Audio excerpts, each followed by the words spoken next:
বাঙালির 12 মাসে 13 পার্বণ, আর পৌষ মাস পড়তে না পড়তেই আমাদের শুরু হয়ে গেছে পিঠে পার্বণের উৎসব। এদিকে ঠাম্মা পিঠের বাটার তৈরি করছে। ঠাম্মা, এটা কি দিয়ে তৈরি হলো? চালের গুঁড়ো। আর কি দেওয়া হয়েছে ওতে? লবণ আর গরম জল। এটা কি পিঠে হচ্ছে? খোলা পিঠে। খোলা পিঠে বানা। আচ্ছা, খোলা পিঠাটা কিরকম এখানে দেওয়া হয়েছে? কি পিঠে দেখি একটু কিরকম হয়েছে একটু। দেওয়া হয়েছে এই যে খোলা পিঠে। প্রথম খোলা পিঠে দেওয়া হলো খোলাতে, খুব সুন্দরভাবে ফুটছে। আর ঠাম্মা তো বানাচ্ছে পিঠে আজকের পৌষ মাসে, ঠান্ডা পড়েছে খুব। দেখি পিঠেটা হোক। এই কাস্তে পিঠে প্রথম তলা হলো, খুব সুন্দর ফুলেছে।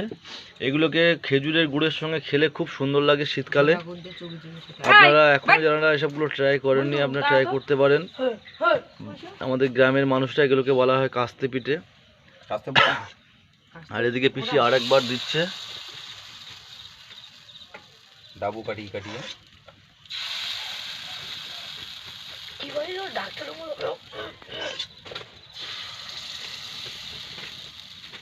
সুন্দর করার মধ্যে ফেলিয়ে যাচ্ছে।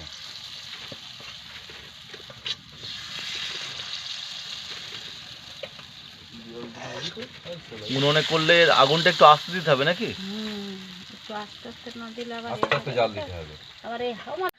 ঠাম্মার দাঁত নেই কিন্তু তবু ঠাম্মা ট্রাই করছে, যেহেতু বছরের প্রথম জিনিস তো ঠাম্মা এটাকে মিস করতে চাইছে না, ওই জন্য ঠাম্মা কিন্তু পাকলে পাকলেই খেয়ে যাচ্ছে। ঠিক আছে।